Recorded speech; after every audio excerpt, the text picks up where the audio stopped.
Before I start, are there people here who don't know Tamil? Two people. Okay. Three. Okay.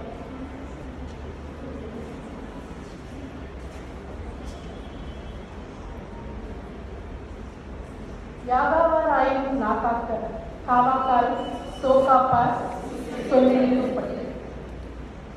What does this Tiruppural mean?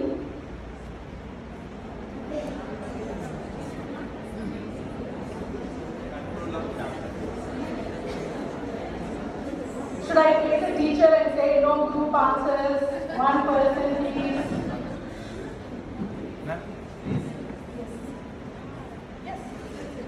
எதை பாதுகாக்காவிட்டாலும் தன்னுடைய நாக்கை மட்டுமாவது பாதுகாத்துக் கொள்ள வேண்டும்.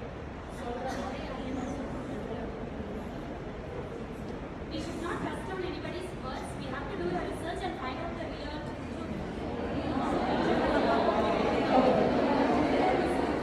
Okay, let's interpret it this way. Alright? The Tiruppural in essence says, imagine how educated you are, how much you know, how famous you are, how popular you are, all of that. If you don't know when to say, what to say, in the right place, at the right time, in the right context, then you will not be respected for who you are.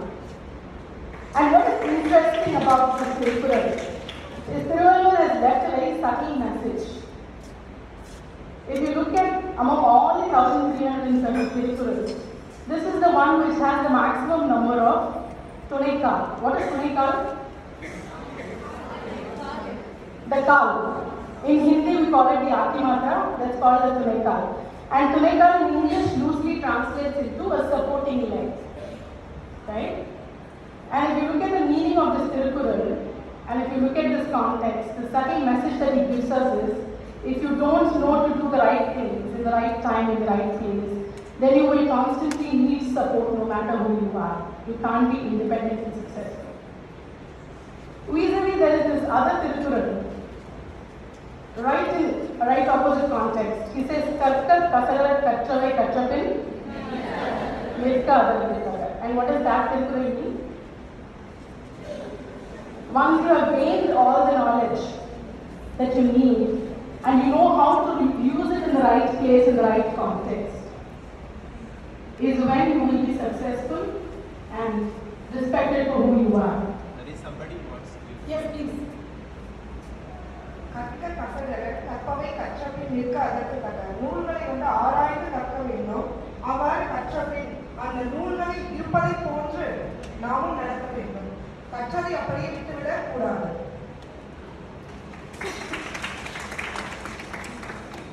So that is when you get respected for who you are. And if you look at that subtle message in this is one of the Tirupurals where there is no Tunaikal anywhere in the Tiruppural. Right? So I was just thinking about this and happened to do some browsing on the net. And I ended up finding a research by a person called Azul Terrazzo. Who is Azul? Azul is an author, a teacher, and an entrepreneur. And what his organization does is its next question was, what makes a good teacher great? Do you want to know what makes a good teacher great? A very good afternoon to one and all. Thank you for inviting me here. I thank the management of Vedavalli for inviting me to be part of this seminar and to talk to you about bridging the gap between education and industry. What is critical for us to understand as a bridge between education and industry is for any student who gets into the industry as their first job, or in fact into the first 5 years of their work experience, and thereafter any time in the future, which means throughout your career, one thing that every organization looks for is what you bring to the table, which is not technical. And what you bring to the table which is not technical is something that you learn as a kid, as you grow up in your developmental phase, in your formative phases of life. It's not something that you can easily learn or change as you grow into an adult. And therefore, I think it's very pertinent for us to talk about what is it that we want students to learn from school, which is beyond just their academic skills. Before we go into the details of that, I'd like to tell you a story, my own story. I was learning to ride a cycle for the first time. I'm sure many of us here would have learned to ride a cycle for the first time, right? So how do we learn to ride a cycle?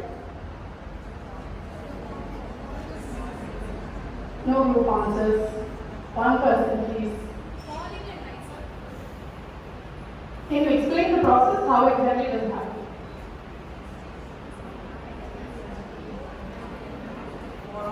First we just push the cycle, Absolutely. First, you just start pushing the cycle on.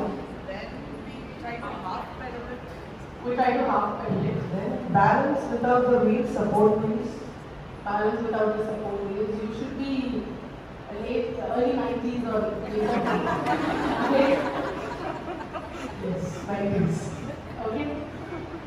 Yeah, then probably we just fall once or twice in a very bad way, but still have the love on the cycle.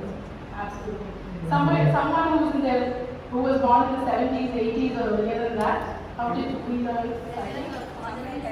Father will help us. Hold on to the handlebar, make you sit on the seat. You can hardly reach the ground because you're not tall enough mostly. And then eventually, like she said, fall, hurt ourselves enough number of times. And then we learn to ride a cycle. Instead of that, imagine if your father takes you, or an adult in your house takes you into a classroom, draws a picture of a cycle. Says, this is a cycle. Here's the handlebar, these are brakes, this is the seat, these are the wheels, it has spokes, there is a chain connecting the pedal and the wheel, and then you put a pressure force on the pedal that acts as a lever, and then there is a pulley, and when there is a force on the lever and the pulley works, and then the object is displaced, what happens? I don't want to ride a cycle, I will not. And what else happens? It seems difficult, something very. With this theory, I will never be able to ride a cycle. Practical knowledge is more important. Practical knowledge is more important. And that was one of the most interesting responses that I came across in the research of Arcot, where students said, a teacher who's a great teacher isn't really a teacher. Right? And once we know this, the other important, interesting response that I came across as part of this research is something that, again, children don't get to see. Right? How do children learn? The experience. How does a child learn to talk? By imitating? By mimicking? By imitating? How does a child learn to walk? By imitating? So pretty much every step in our life happens by imitating. So if you want our children to learn, what do they imitate? What we demonstrate, we do. What we demonstrate is what they imitate, which means unless as teachers we show them that we learn, how are teachers going to set that space for them to mimic or imitate, for them to learn? And that is the other second interesting response that I saw as part of this research. And this is pertinent to us today, not because we are here to talk about how do we raise the bar for teachers and for students, but also in the industrial context and in life context. I think these are life skills and career skills where you have to be learning in every phase of your career. You have to be able to not not just be advising, teaching, giving out information, but rather sharing knowledge, sharing perspectives. And that is what is expected of you in a corporate career as well as in every moment of every relationship, every experience of life. And therefore it is pertinent for us here today. Before we move further, I'd like to play a video for you. It's a 10-minute video.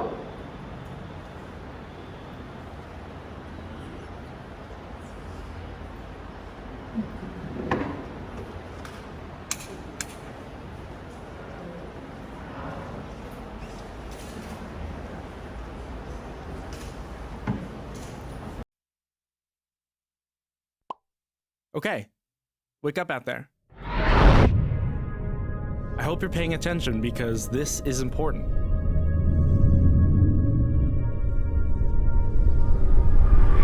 This is our planet. It's where we live. And it's pretty awesome. Every day, everywhere on Earth, billions of people like you and me roll out of bed and start the day. A day full of things to see and do. Decisions to be made, work to be done. In short, another day of life on Earth.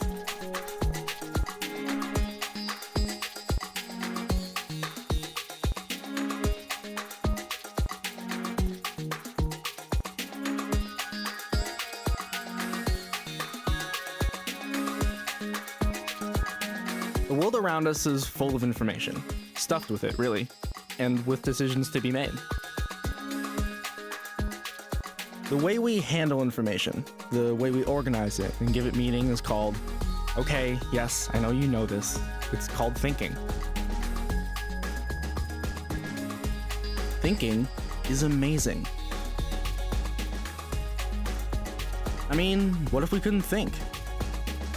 What if we could only take in and stockpile information like a hard drive, but not create our own ideas with it? Not good. Am I right? Lots of information makes us informed, but lots of thinking makes us smart. There are just some things you can't Google. Information alone isn't enough to solve problems. That's where thinking comes in. Thinking is how we build meaning from information, an action we are doing all the time, whether we are aware of it or not. Being aware of how we think and how the world works is called systems thinking. And, just like almost anything we do, we can get better at it. So let's say we want to be systems thinkers. What do we need to do? Think about our thinking. We use thinking to turn information into knowledge. We build knowledge from the information we are taking in from our senses, every moment of our lives. Check out this dog. You might be willing to pet him. Or you might not. It's your mental model that makes the difference. Mental models are knowledge. They are what we build when we make meaning out of information, memories, and experiences. Just as your experiences are unique to you, so are the mental models you build. And the mental models you build are a powerful thing because they determine how you feel.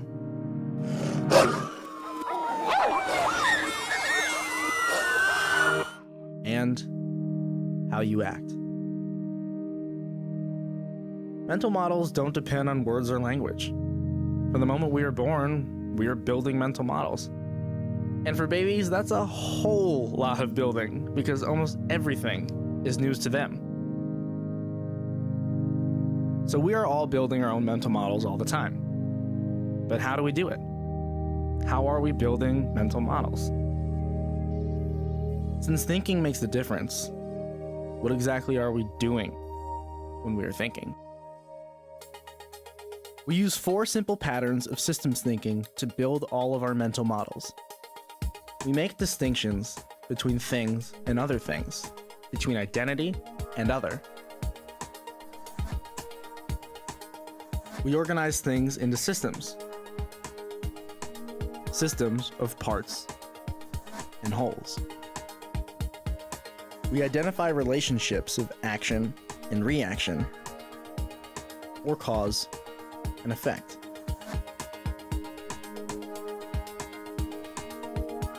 We take perspectives from a point to a view. And all four patterns are happening all together, all the time. In your head, in their heads. Who knew? Making distinctions is easy. We do it all the time. Everything has an identity. You, coffee, the color red, happiness, the USA. But where does that identity come from? It comes from the other. You know, all the stuff that is not that thing. We make distinctions with all of our senses.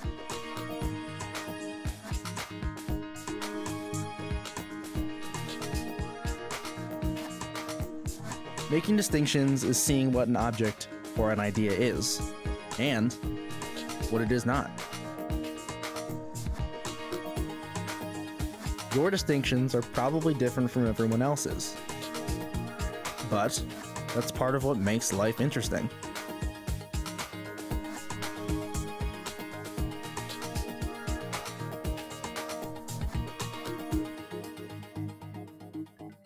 Another way thinking works is by organizing things into systems. Systems of parts and wholes. Systems can be really big or really small, really complicated or really simple, but they're always made up of parts. And most parts have parts too. Anything we think, just like anything we build, is made up of parts. Consider a toilet and a sink. Each is a collection of smaller parts, all working together to function as a larger whole. And they're each parts of a larger system that includes where the water comes from and where it goes. Systems thinking helps us see that all the water on Earth is connected in one planet-sized system. Lots and lots of parts. Sometimes we pay attention to the individual parts of a system. Sometimes it's more helpful to see the whole. Systems give us a framework to understand the world. Being aware of relationships is important too. You might think that relationships are only about families or friends. But relationships exist among ideas and objects too.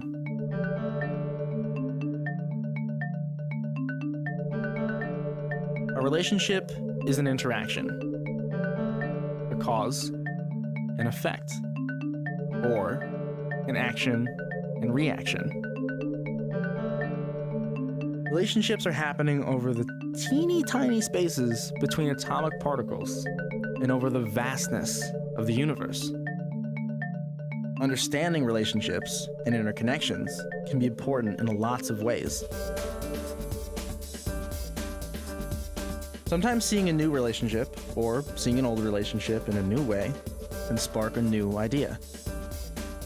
To see the importance of how ideas affect each other is to see things differently, to build new knowledge, to solve problems that matter.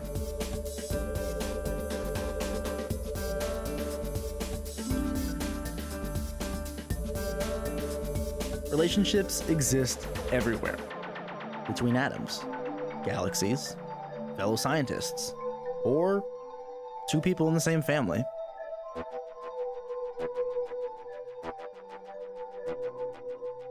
As we live our lives every day, we make distinctions.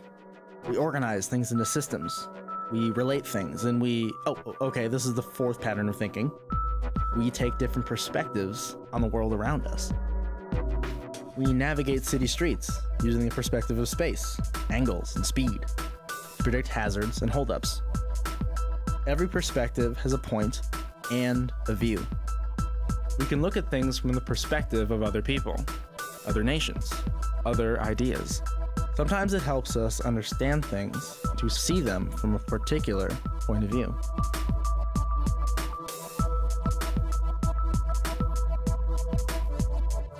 Our point of view shapes what we think about something, the mental model we build to understand it. Perspective determines not just what we look at, but what we really see.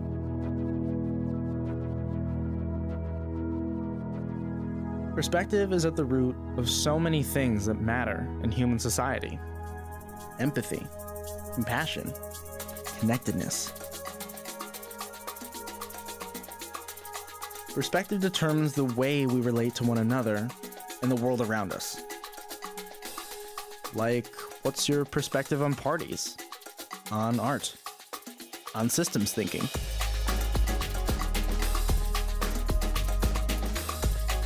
Systems thinking helps us see underlying patterns and structures and can lead us to think up all kinds of new things. We can see more different identities than others. Parts and wholes, actions and reactions, and points of view in the world around us. And it makes it all the more exciting and interesting when you have the ability to think things through. Understanding how you think helps you be a better student, artist, musician, parent, scientist, athlete, friend, and citizen. And it's easy. All you have to do is pay special attention to the way your brain is already operating. Thinking about thinking. Systems thinking. When we understand how we think, ideas that can change the world become possible. Life is full of surprises and the unknown. Who knows what you'll think up next?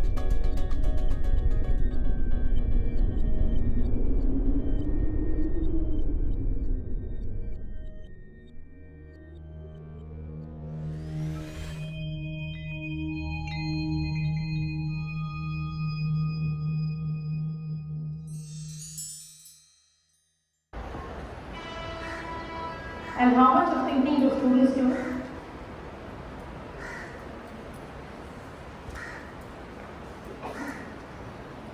In life and in corporate world, what we look for constantly is somebody who can think. And that ability to think gets built in the formative phase, in the education phase of students. And therefore thinking is the key to learning.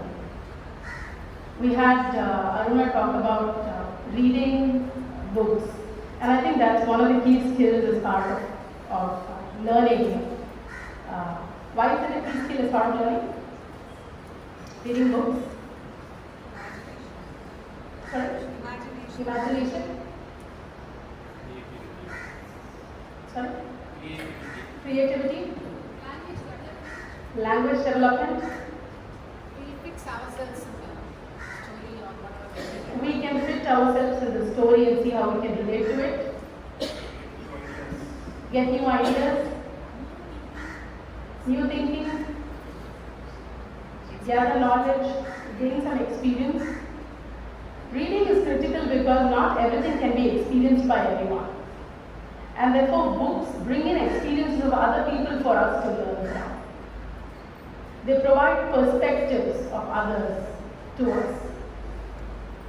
I saw on the Vedavalli website that one of the things that the school believes in is in a world-class, having a world-class library and in having classroom libraries.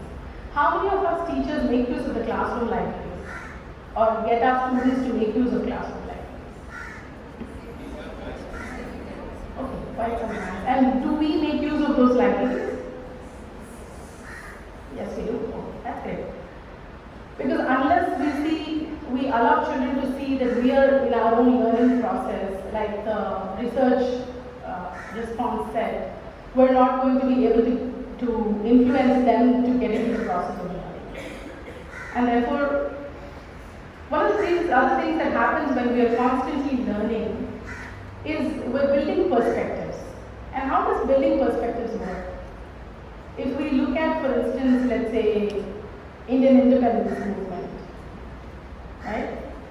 Our understanding of Indian independence movement, at least for me and for a lot of people that I have spoken to, comes from either the National Congress, Indian National Congress's narrative of Indian independence, or from the INA's narrative of Indian independence, right? And if we look at it a little deeper, a lot of these narratives are also built by anthropologists. Who are anthropologists? People who study about culture, which means people who don't belong to that society or culture, but then come from outside, study that culture, do research and document it, right? But do we know the perspective of Indian independence of a common man who was part of that time and space? Do we know perspectives of the Queen or the East India Company, for instance? And beyond the two nations that were involved in that, do we know the perspective of other nations who are looking at it? For instance, the other great power during that phase was Russia. What was Russia's take on Indian independence, for movement of independence? Or other countries like Africa or South America who were fighting their own wars of independence. What did they gain and learn from the Indian independence? Where are those perspectives? Are we learning history from those perspectives? And why is that relevant to me today? I mean, for me personally, if you look at it, I was a very bad social science student. Because I never knew what history meant to me in my day-to-day life. I used to always have this question, why am I learning history? Why am I learning Indian independence? It's over and now they're independent. Why should I think about it or talk about it? But then I kind of recognized over a period of time that who we are today is highly impacted by what happened during the independence. And my own take, my own perception of how that works is, my parents, for example, were people who were born or in their formative stages around the time when India got its independence. And what was happening in the country, economically, socially, when we got independence?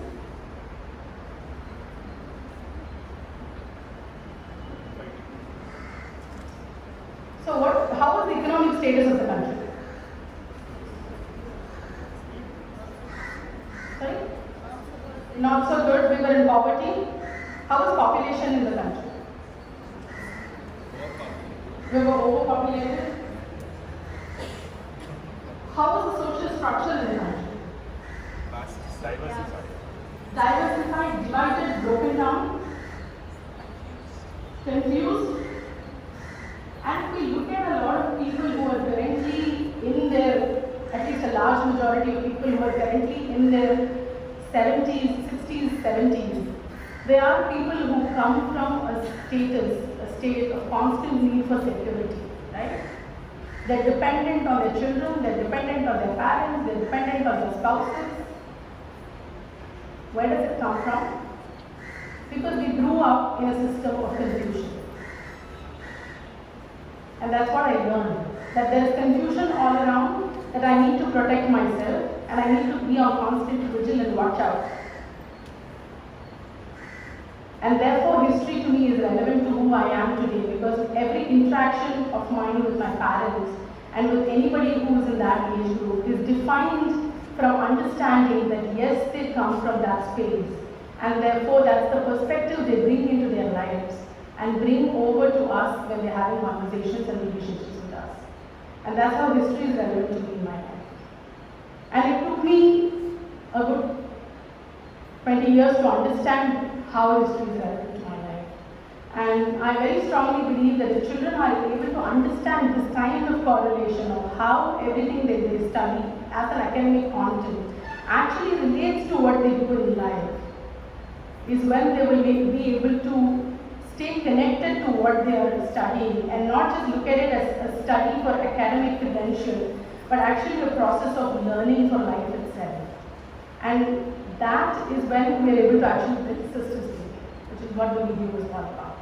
And in that context, as you read more, you're also building and looking at multiple perspectives. And as teachers, if we can bring these perspectives into the classroom anytime we have a subject that we're teaching, because there are these interconnections of every subject to what we do. I mean, another example that I can think of is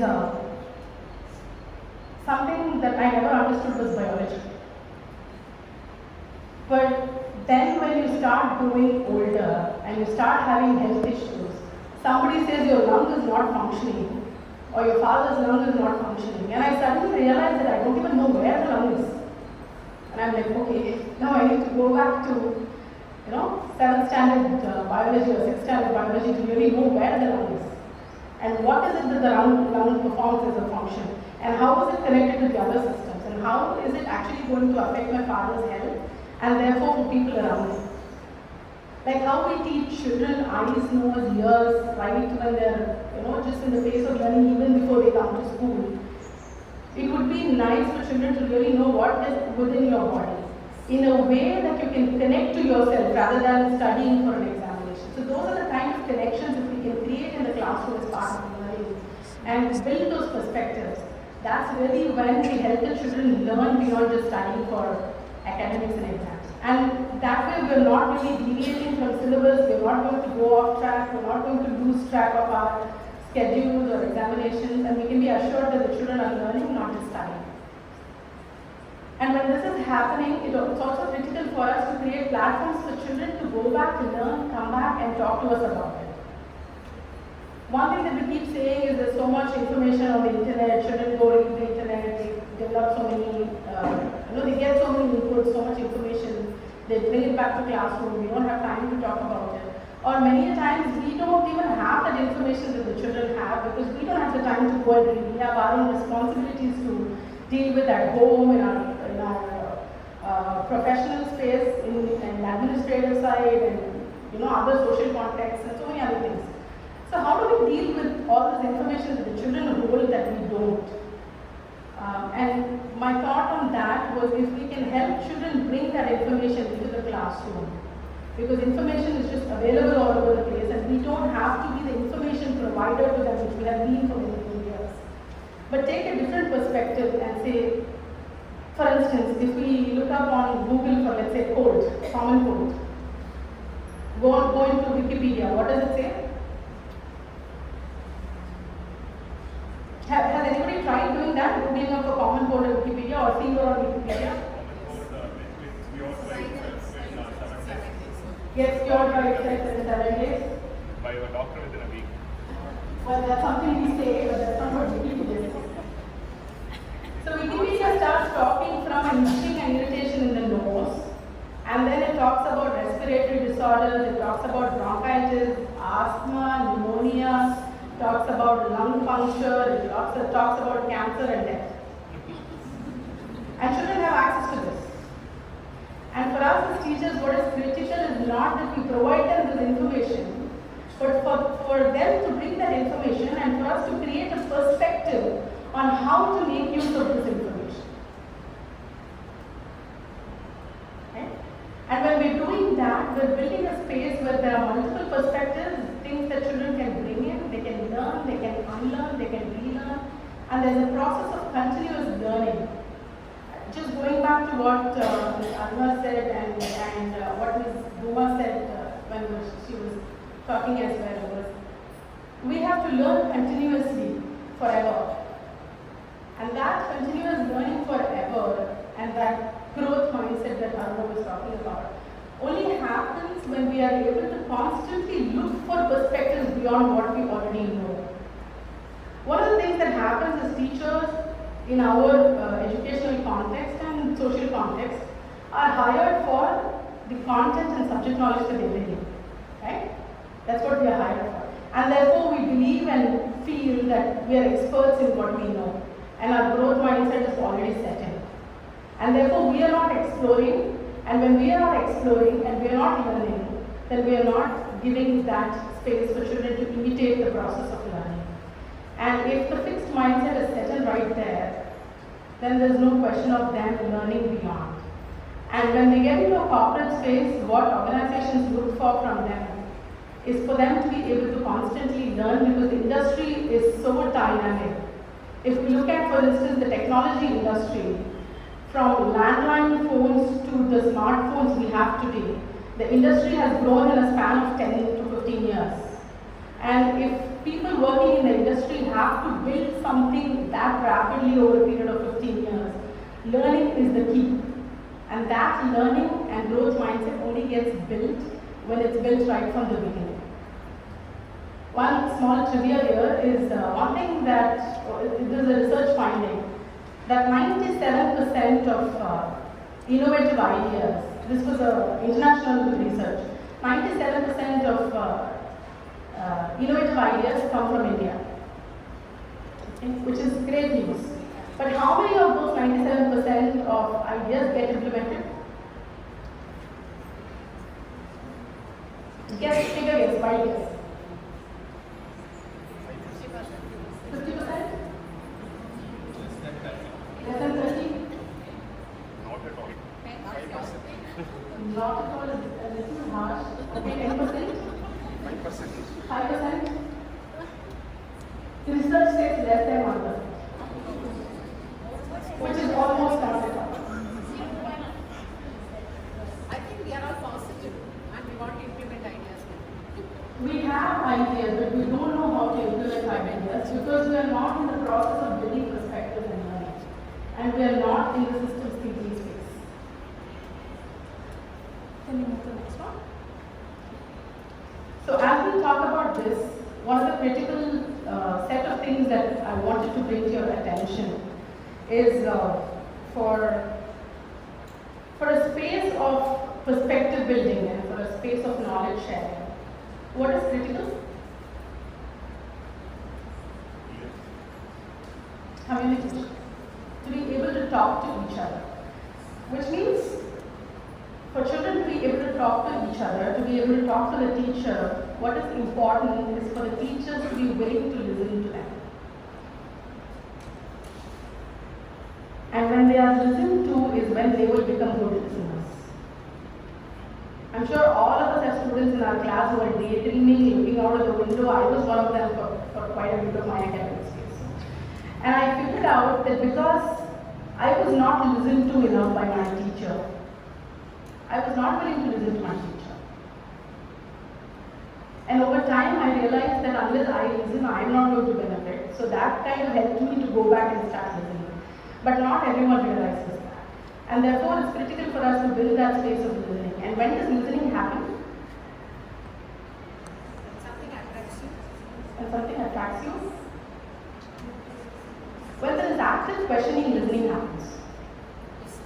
If I were to keep ranting on and I'm not asking you questions, by now most of you would have dozed off because it's already time for lunch and many of you would be hungry. Right? So questioning is one of the key skills that comes along with listening. And when we question and we listen, we question and we listen, not to respond, not to react, but to respond. Which means we really listen to what is being said, we understand what is being said, and then we reply, we respond to what we have understood and clarify what we have understood. Rather than having a preset answer in your mind and wanting to give the right answer at that point in time, because there are no right answers. When there are multiple perspectives, there are no right answers. And when children are able to do that in a learning and sharing space, that's when this fearless integrity that we build into them. And that's something that we need a lot in today's society and in careers. Because people are unable to question authority in any form. And that's something we've constantly built as culture. For many, many reasons, I'm not getting into that.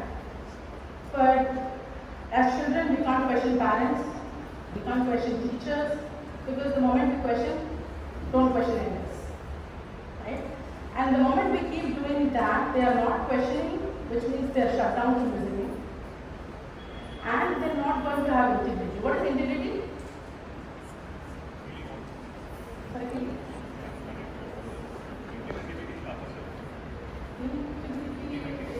Complexity is related to integrity, but it's not integrity itself. Integrity is honesty. What is honesty?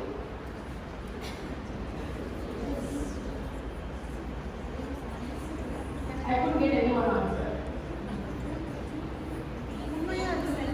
உண்மையா இருக்கிறது. Being true. And what is being true? Who are you true to? True to yourself? And true to the context. And that is fearless integrity. If I know that I am not going to be able to do something, for instance, one of the things you constantly face in the corporate world is there are timelines to submit your projects or assignments, whatever you do. Very similar to schools where you have to submit your homework, assignments, projects, all of that. The same thing corporates also have. And when I am unable to question, when I am unable to listen, and I know, for instance, my boss says you have to finish this in 2 days, I know I'm not going to be able to finish it in 2 days. And I'm sure all of us will do it as well, right? When we take up certain administrative responsibility. We know it can't be done in 2 days, but what do?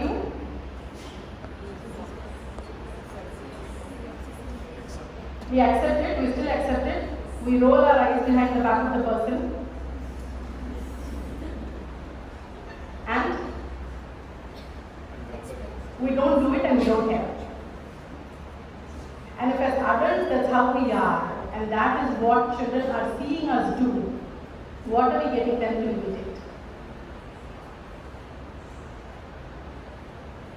So fearless integrity is not about ensuring that you submit your work on time. It's about raising your hand and saying, this can't be done in 2 days, when they say it has to be done in 2 days. Not waiting for the 2 days to be over and say, didn't you know it could be done in 2 days? And that, if we are unable to build in a child, we all know that children don't come with any inhibitions, right? They don't care. They're not worried about what other people think. We are the ones who are constantly worried about what other people think. Children don't care about what other people think. We are the ones who teach them shame and guilt and fear. And when we teach them shame and guilt and fear, we're limiting them from completely putting their potential to use. Because we're constantly telling them that if you don't abide by what the mass is abiding, then you're not respected. And if they don't abide by what the mass is doing, if they end up abiding by what the mass is doing, yes, we're going to have 97% innovation, innovative ideas, but only less than 1% innovation. And that's why we're still a developing country. Right? So, those are some of the thoughts on, adult to adult conversations, which means if we have to build a space where children can listen, question, be honest in what they're doing, genuine to the purpose of what they're doing, and experiment, and not be judged for who they are because they hold a different perspective or they come out and talk about what they want to talk, that's when we are actually having an adult to adult conversation. What exactly is an adult to adult conversation? How we react in front of the students. You're giving them the same space and rights to them. You don't leave them that you are not. You're not supposed to ask questions. Let's take a small example of how this works. Let's say it's a rainy day, it's cold weather, and a child wants to eat ice cream. What do we tell the child?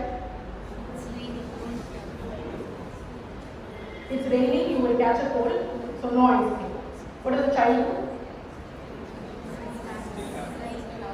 The child will still ask. So the child will first take a very sweet approach of asking. They will beg, please, can I have just one ice cream? Half ice cream, you eat the rest, I will give you the half. We say no. Then they'll hug you, they'll kiss you, they'll cuddle you, they'll roll on your lap. Still no ice cream. Then what happens? They start crying. Still no ice cream. What happens? They become adamant. They start screaming, they roll on the floor, they throw tantrums, all of those things. Right? But if we have, and this is what we call a parent and child conversation. Now, if this has to become an adult conversation, how do we do it? Talk about the consequence. Talk about the consequence, which is what Arun was also saying in her talk, that what you do is you talk to them about why you're saying what you're saying. You give them a reason, you explain, and you ask them what they think about it. Take in their perspective, have a conversation around it, and come to a consensus. It's not possible every time, but the fact that children know that you are willing to do that with them helps them stay a lot more emotionally and rationally balanced than being lopsided. And these are a lot of challenges. All these 4 points are challenges that we face in the corporate world. Because we are no different from children as adults, right? We roll our eyes behind backs of people. We say yes, we go back into what we want to do. And this is what we face. We don't like our bosses, we have to put up with our bosses. So we go into all sorts of things to defame our bosses. All these things happen in corporate. And all of us, one, we may have experienced it in our own workspaces. And if you have spouses working in the industry, you will hear a lot more about it from their own experiences. So none of these are going to go away because you grow up. No. Unless you learn to do it right when you are learning it, these are not going to go away. And we think that we cover it up, but we don't. The world sees it. And as we talk about all of these things, one of the other challenges that the corporate is faced with is to be able to have a collaborative workspace. We keep hearing about teamwork in corporate all the time. Team building, teamwork. People are not working together. Specifically, people who grow into managerial roles, they're not working together with each other. Where does that come from? Yes? So what we give our children in our classes. How do we correct this? Simple on the surface solution that we keep talking about is doing group activities, group assignments. Right? We have so many teachers here today. How many of us have conversations about our subject, about our work with each other?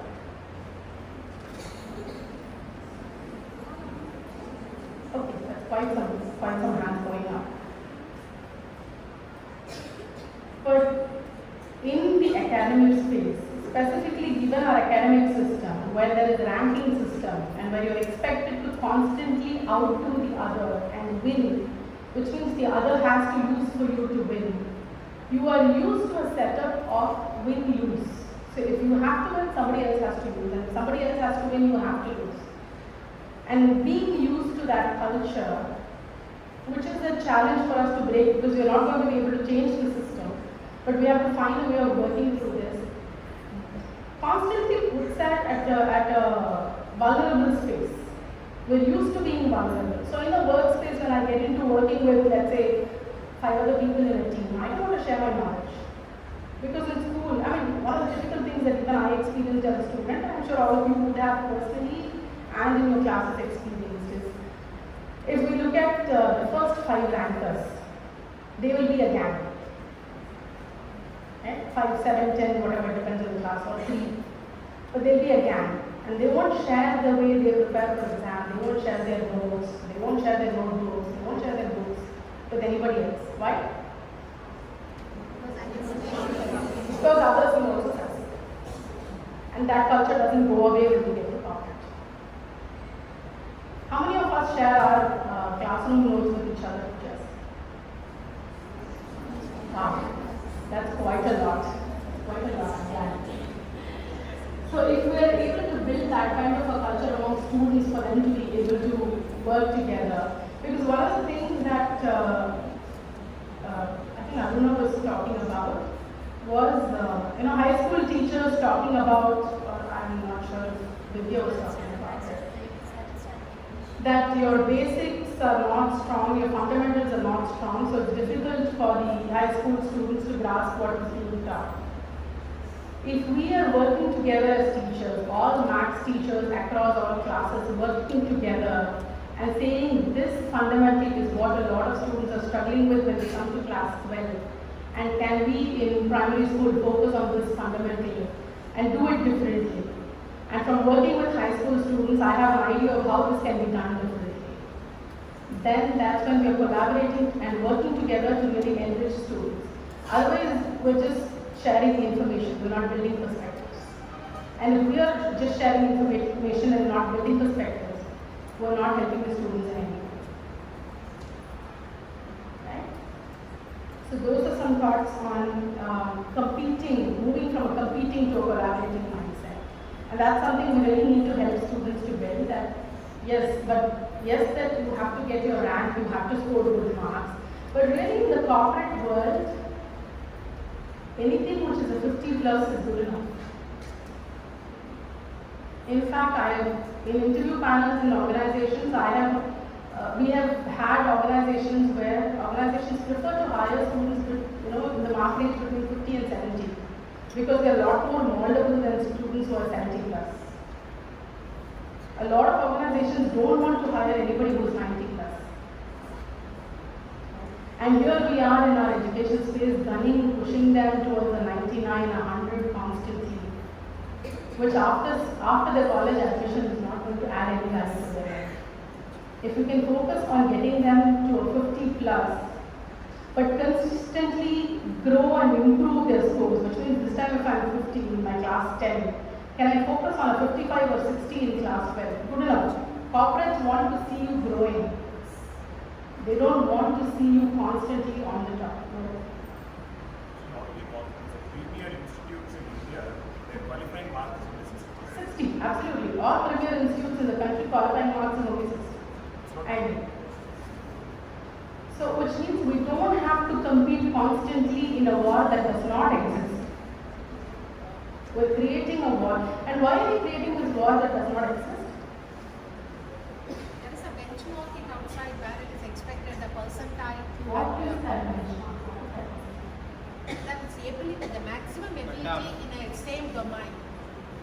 In the same domain, when you belong to the same domain and what is expected from you, and if you're more able to do things than the others. And Why do we need a 99? absolutely not needed, that's what is looked for. Correct. Who looks for a 99? Why do we need a 99? What happens after school? I get a 99 in my class, 99.97 in class 12. What happens? That's what your competitive examinations look at. That's what your competitive examinations look at. What are these competitive examinations that we're talking about? We're only talking about DE and MED. Yes. Is there anything else in the world? Do we care about all of that? What are we running towards? So when we as teachers are able to look at it from that perspective is when we will be able to build a more collaborative learning space rather than staying academic and staying and pushing for individual performance in a competitive win-lose scenario. Right? And as we talk about that, in building a collaborative workspace, one of the most difficult things that corporate is facing is relationship between male and female. It's the biggest challenge in every organization. And today, not just in the organization, but in the society. Look at how many marriages are struggling. And why do we have this struggle?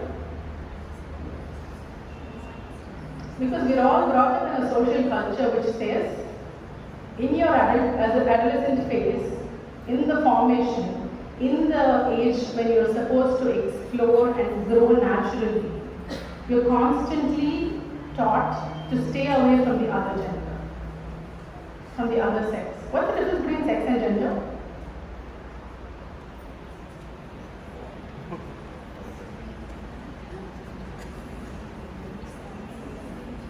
Sex is the biological difference between a male and a female, whereas the gender comes with all the stereotypes attached to that biology. Right? We have a lot of stereotypes. Women are supposed to cook, women are supposed to clean, women are supposed to...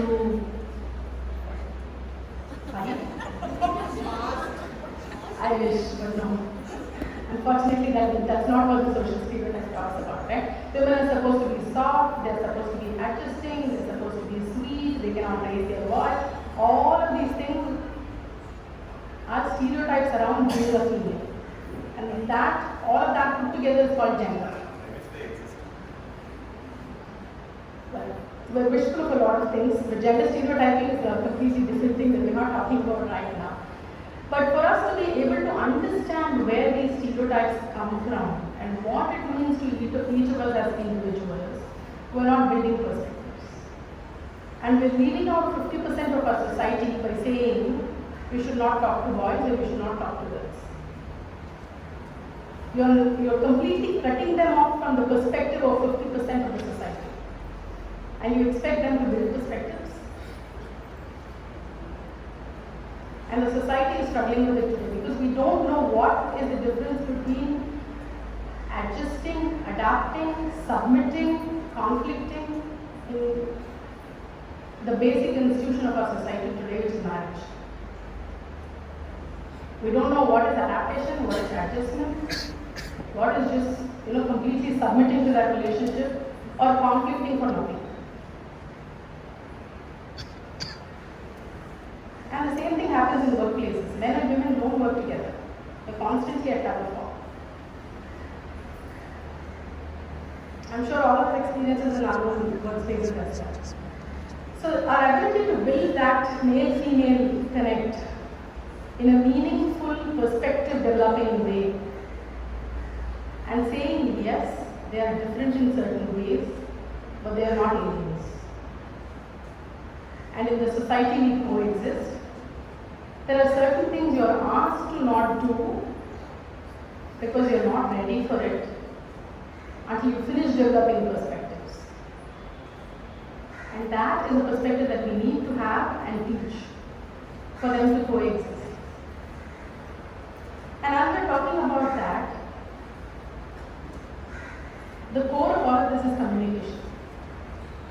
And communication is all about expressing yourself completely. Right? What is a good communication?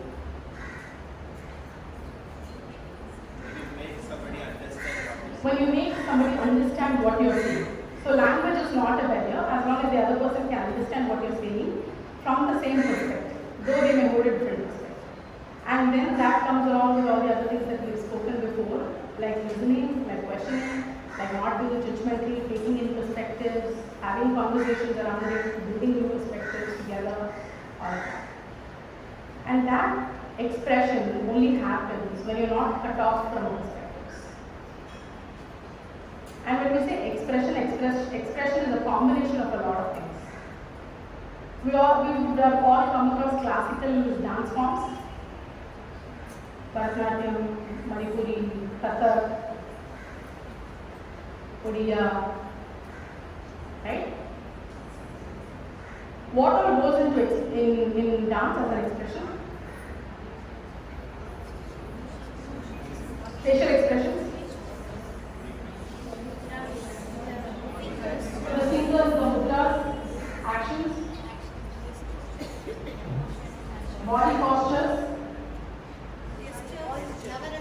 gestures, navarasas, footwork, costumes, how they make use of the stage, the space on the stage, how they connect with the audience in conveying the story that they're conveying, the song to which they're dancing, the tune of the song, the lyrics of the song, the volume, the tonality of the song, the instruments that are played along with that song.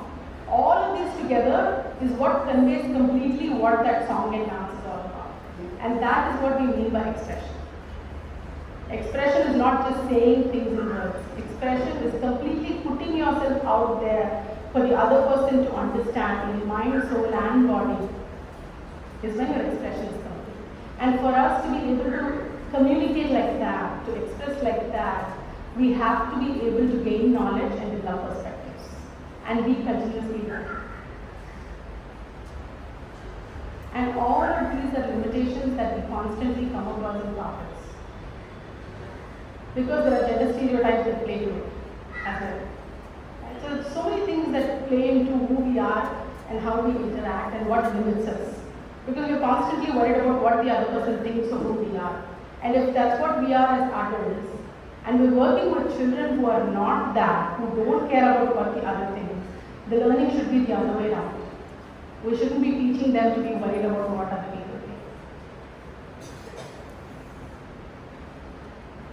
And all of that said, since we've spoken about communication and I did mention that language not being a barrier, I think one of the things, whether we like it or not in the corporate world, is for you to grow beyond a certain level in the corporate, you have to have English knowledge. So whether we like it or not, we need to work on that with the children, because English, not from your ability to speak great English language and show off English as a skill and all of that, but in today's society where we are having MNCs, global organizations, people want to work in large brands and all of those things, English becomes the bridge between people, people of different cultures, people of different languages, people of different communities, people of different backgrounds. English is our connecting factor today, and therefore it becomes critical for us to learn that language. In early stages of career, it doesn't really matter, but as we grow along, it does matter. And why is it important for them to learn English in school? Because as we all know, the language, the part of the brain that supports language learning develops in this phase and age group. Right? So it's critical for them to develop a flair to learn languages. They may learn a language later, but the flair to learn languages is something that needs to get developed when they are in school. And with all of these put together, we're talking about what it takes for a person to be successful either in career or in the politics. And just going back to the conversation we had a little while ago in terms of mark and pushing for win-lose and the race that we're running and all of that, we're looking at career. And I did say that, beyond engineering and MBBS, there is a lot of career options. What are the other career options? What are the other offbeat career options that we're thinking of? Fashion designing. Fashion designing. Chartered accountancy is more or less mainstream, very similar to MBA. All commerce students run so I'm not talking about all those things, we as children already know and we're running practice. Apart from human resource management, Hospital management. hospital management, Multimedia. sorry? Multimedia. Multimedia. Multimedia. I heard multimedia. Okay. Multimedia. Agriculture, food sciences. So we know quite a bit of that. Horticulture. Horticulture. So when we say spot talents in children and help them grow on those talents, what kind of talents are we talking about? Grow that talent into a career. Interest, music, sports, arts. What they are very comfortable with. So is it possible for a lot of people to be successful in careers like that? Sports, arts, music. Think about it. When your own children, if they come back and say, I want to become a musician, what will be your first reaction?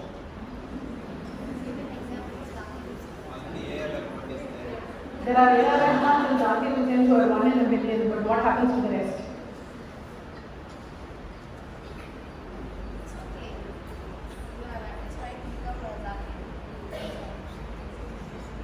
Is it okay? Is that what the society says? It's okay that you can't become a Zakir Hussain, you can just play tabla on the roadside and make some money out of it.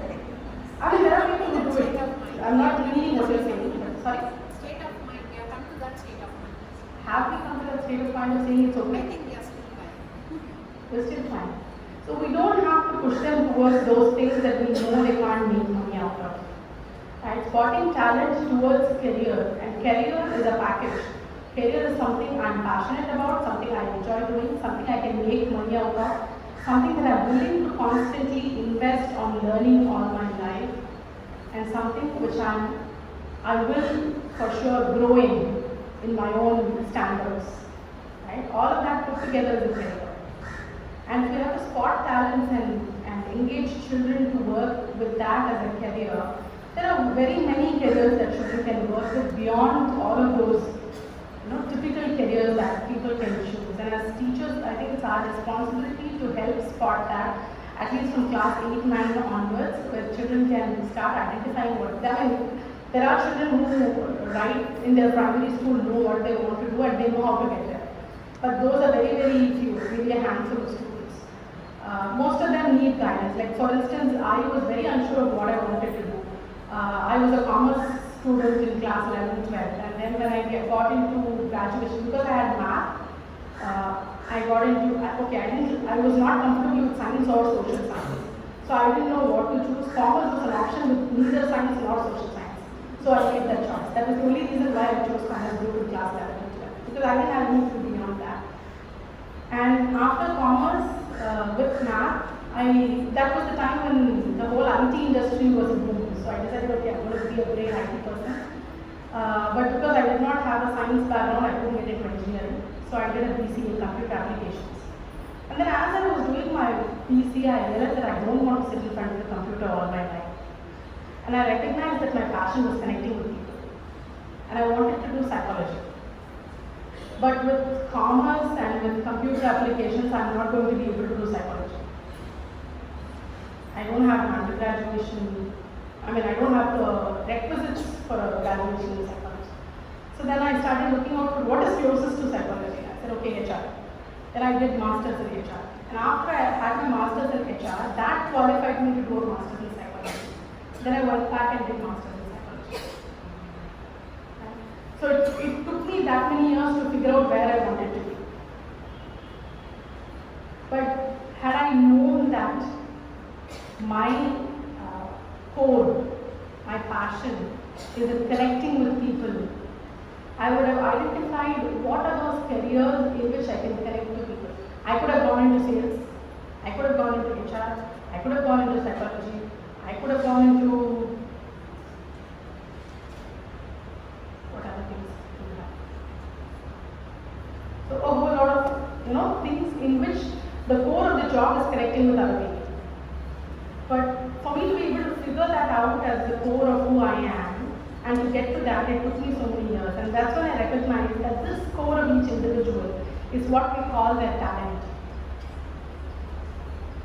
I very recently came across one of my clients who came to me for a career counseling and said, I have been in sales for 20 years and I am not successful in sales. In spite of being in sales for 20 years, I have only been able to grow into an area manager level, while I should essentially be a zonal manager or a regional manager. So we had a conversation around that, and we figured out that in his lifestyle, in the way he lives his life, the core of who he is, he has a step-by-step breakdown process of everything that he does. He's very structured in his approach. Morning I will wake up at so-and-so time, I will do it like this. I need the place to be clean. I need things to be organized. I need things to be kept in a certain way where I am. So that's the core of who he is. The ability to stay organized. So if he had chosen a career, let's say in a quality department of an organization, or if he had chosen, let's say, a career that had to do with defining and implementing processes for an organization, he would have been a lot more successful person than he is in sales, because sales is not his passion. He chose it for a profession because after graduation he didn't get any other job. And to be able to identify what that of every person is what we mean by spotting the talent. It's not about somebody can do this well. Just one more example on that is my brother-in-law, who's an American. We were just having a conversation over coffee, and we were talking about schooling and how his schooling was, how my schooling was. And I said, what was your favorite subject in school? He said, my favorite subject was physics. I said, great, so you should have got great scores in physics. He said, no, I failed in physics and I had to repeat a year in physics. I said, that's your favorite subject? I mean, if I were to fail in a subject, I would hate that subject. I said, no, it was my favorite subject, I liked it. I was not academically great, so I didn't clear the exams. And because it was my favorite subject, I enjoyed doing the content all over again from a very different perspective. And that was something that was very, very new to me. And if we can give that to our students, to our children, then I think we're making a difference to their careers. And here are just a few. That's just a summary of all that I spoke about. So here are just a few alternate careers that students can think about, which is not part of that race.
I very recently came across this profession called font design. I was quite fascinated.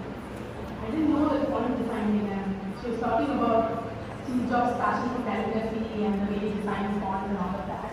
But I realized that there are organizations whose core profession is just designing fonts for services. That's all they do.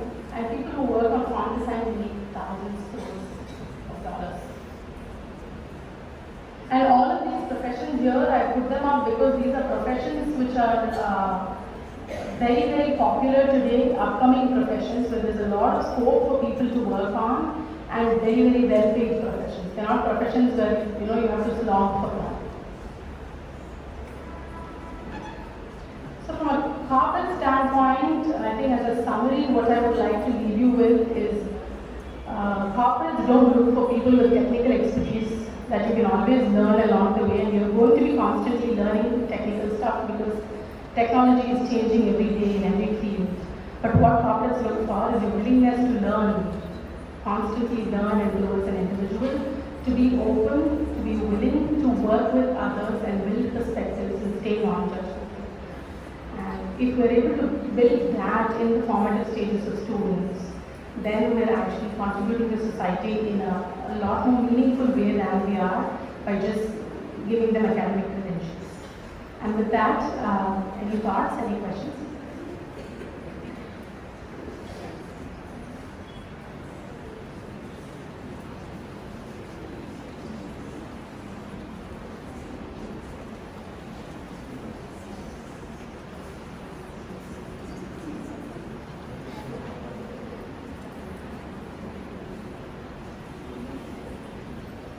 Excuse me, ma'am. Thank you for your wonderful thoughts, really inspiring, and a lot of your personal experience really touching. Thank you for sharing that. And actually, they have asked us to send you a question to the paper, since you have asked, we have come up with. And as career is something that we need to be very passionate about. And today we find there is a dichotomy between the parents' aspiration and as well as students' aspiration. Parents envision something for their children, but basically students have their own dreams and which they are trying to pursue. But there are hurdles from the side of the parents and the people who are elders around. So what is your response to this? I just go back to some of the things that I've already spoken about.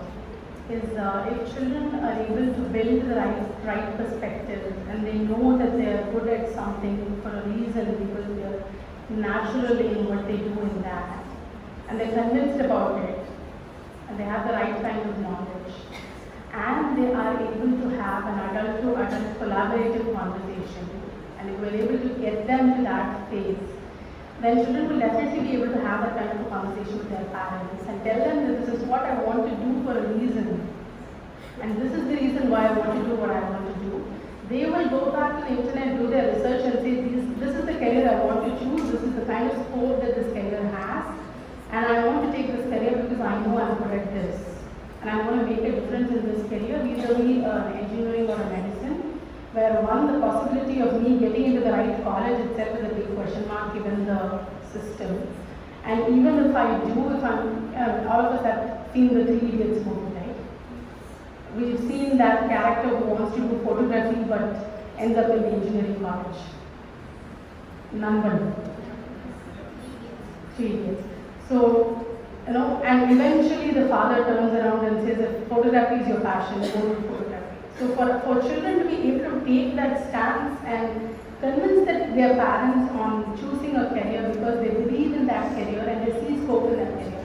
And when I say career, I repeat, a career is something that they are passionate about, they're good in doing, they're willing to constantly invest on learning, not because the career needs them to learn, but because they enjoy the process of learning in that space. And also helps them earn money. When all of these come together is when it's a career. And if we're able to build that perspective and help them identify the right career, I think the children will have a cakewalk in convincing their parents what they want to do. Because parents are making choices for the children in the best interest of the children. So the child is convinced in what they want to do, it's definitely more than yes from the parents. Does that answer?